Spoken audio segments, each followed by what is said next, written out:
my man Will Gardner, everybody.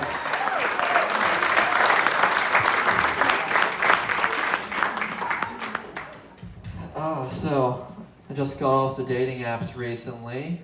Went from sad boy to sad boyfriend. We're picking out lunch today, strolling through the apps. She wanted sushi. We found a good place. They offered a sexy girl roll. The first ingredient was spicy crabs. Well played, but no thank you.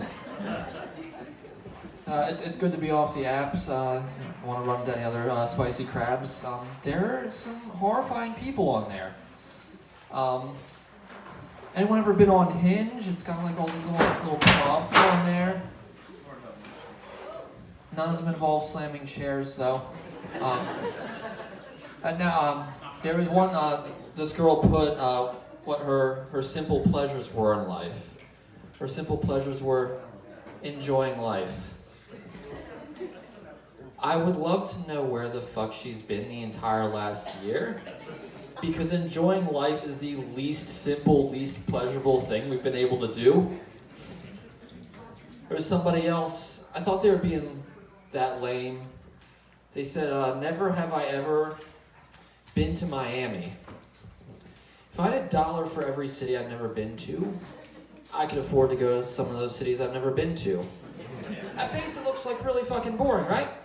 She was actually saying a lot more. She wasn't just saying, never have I ever been to Miami. She's also saying, never have I ever had my face bitten off. Never have I ever masturbated and blocked traffic.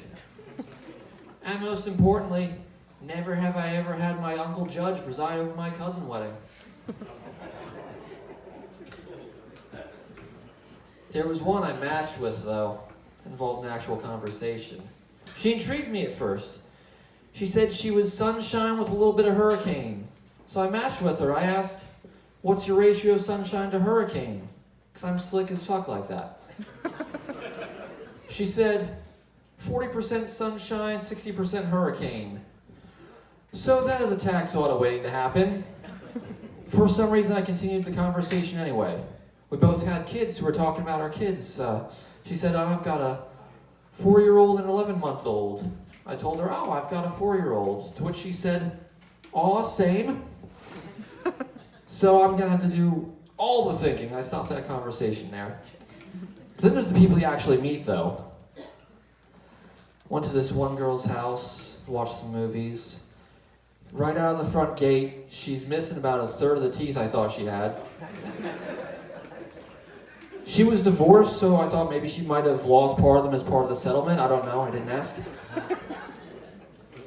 So we watched a couple movies, went on our ways, and I see on Facebook a couple days later, she's out at lunch with her ex-husband, celebrating their anniversary. Which you would think was kind of odd, but apparently it was a sweet thing. Apparently they stay friends for the sake of their daughter, which under normal circumstances would be endearing. But these were not normal circumstances. I met their daughter.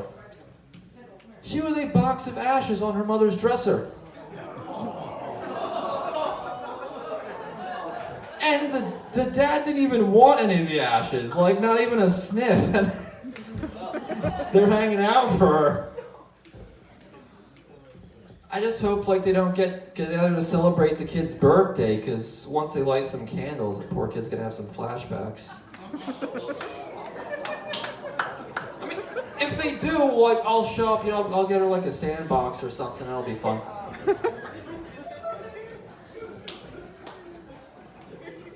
So while we're being dark here, you ever seen like, someone's grandma died and they go on Facebook and they say, oh, happy birthday in heaven, grandma. Don't do that. I'm scared of getting invited. Like one day grandma's sending butterflies to let you know she's there. You wish her a happy birthday and suddenly she's sending log trucks while you're driving. I don't know if you can tell by this sweet self-made haircut, but I got picked on a little in high school. I remember one day I was in gym class. this big hulk of a kid came over to me and he said, "Hey, Jeff's better than you at basketball." Jeff was blind. And Jeff was better than me at basketball. And I work at a high school, so that was last week. The absolute best part of working at a high school has got to be the anti-drug propaganda posters. My favorite, they have a "They Lied" series. It says stuff like, "Oh, they said weed wasn't a gateway drug. They lied. They said meth would help me get through finals. They lied." I'll call that one incomplete. Meth will get you through finals and several walls. But my personal favorite was, "He said if I did crack with him, he'd love me forever. He lied." Now, despite these beautiful legs, I don't consider myself a crack enthusiast. However, I feel that poster is not fair to crack. It's not crack's fault that that guy's a ghosting piece of shit. The poster should read, "Don't go out with this guy. He'll give you free crack, then he's out of your life forever." Or, conversely, "You should meet up with this guy. He'll give you free crack, and then he's out of your life forever." I also had a little stint at CVS before that. That's a job full of glitz and glamour. That's where a 20-year-old nice Christian boy saw his first boob. And it wasn't a great one. So this lady comes in a sundress, and it's just hanging out. And you know, I'm trying to think about God and how he must have wondered what it looked like to put a bowling ball in a sock. So she's frantically looking around the store for who knows what. I'm frantically searching for forgiveness from the Lord for what I just witnessed. She comes back up to the register with a question that will burn in my mind for all time. "Y'all don't have the ones with the feet in them?" I don't know what she was looking for at that point. I just wanted to move on with my life, so I just said, no, we don't have it. I knew what she was talking about. But it really bothers me that I didn't actually find out. This was 12 years ago, and I'm never going to know at this point, unless she's here tonight. Is the boob lady here tonight? No.